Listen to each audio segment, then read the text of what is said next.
তো আসসালামু আলাইকুম গাইস। আইজ আমি একটা ভিডিও দেখে আমার আশঙ্কা লাগলো, ভাবলাম সারার লগে শেয়ার করে ভিডিওটা।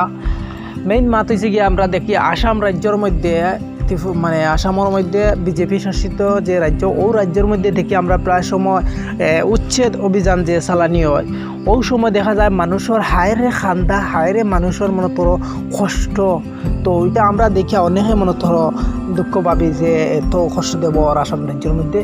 আর আজকে আমি একটা নিউজ চ্যানেলের মধ্যে দেখছি আমাদের ত্রিপুরা রাজ্যের আগরতলা একটা জায়গার মধ্যে মানে তোর নদীর পাড়ও তারা খাস জায়গার মধ্যে আমরা ত্রিপুরার মানুষ মানে তারা বসবাস করিয়া অনেক দিন থেকে আছে।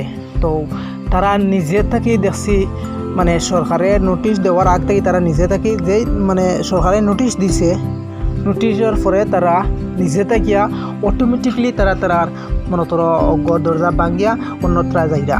এরপরে সরকার তাকে তারারে মনে তোর সাহায্য করছেন মানুষে গিয়া। আমি ভিডিও লাগাই দিব, আপনারা পুরো ভিডিও দেখলে বুঝতে পারবেন তারা যে প্রত্যেক সরকারি কর্মকর্তা যারা পুলিশ প্রশাসন সারাই তারারে সাহায্য করছেন। আর আমরা আসাম দেখার বাদে খুব দুঃখ লাগে, আমরা ত্রিপুরা রাজ্য তো বিজেপি মানে শাসিত যে রাজ্য, মানে বিজেপি পরিচালিত করে খুব সুন্দরভাবে লাইন শৃঙ্খলাভাবে, কোনো উশৃঙ্খলা নাই, কোনো জাত মানুষের ভিতরে যে দুঃখ অথবা মানুষের কোনো ধরনের আঘাত পাও এগুলা কোনো সিস্টেমেটিক নাই। সারার বাদে আমরা ত্রিপুরা রাজ্যের মধ্যে আমরা গর্ব, আমরা যেভাবে সুখে শান্তিতে আছি। আর আসাম রাজ্যের মধ্যে অনেক সময় মানে বিভিন্ন ধরনের মন্তব্য শোনা যায়, বাদে বালায় সব ধরনের।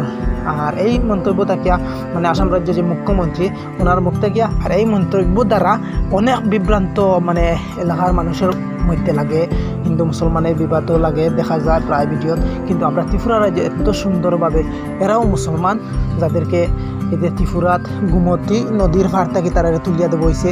গুমতি নদীর ফার থাকি মানে একটা নদীর ফারও তারা বসবাস করতা।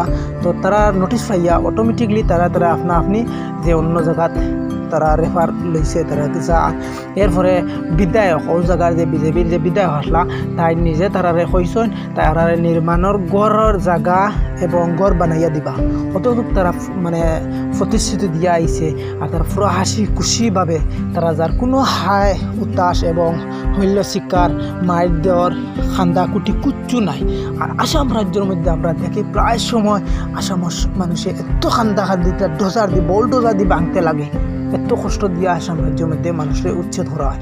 আর আমাদের ত্রিপুরা রাজ্যের যেভাবে মানে চলে খুব সুন্দরভাবে, এটা আমরা দেখে গর্ব করি আমরা ত্রিপুরার রাজ্যের মুখ্যমন্ত্রীর কাছে, যে আমরা সবাই ধন্যবাদ জ্ঞাপন করিয়া যেভাবে ত্রিপুরা রাজ্যটা চালাইটা ওগুলো আমরা সবসময় প্রতিটা মনতর সময় আমরা দেখতাম চাই ত্রিপুরা রাজ্যটা ওরকম আমরা চলক সুন্দর মানে শৃঙ্খলাভাবে, লাইন শৃঙ্খলাভাবে চলা হোক। আর আমার ভিডিও আমি লাগাই দেয় আপনারা দেখোক, ভিডিও দেখে ভালো লাগে যদি ভিডিওটা শেয়ার মারি আলোচনাটা দেখার সুযোগ করে দিবেন।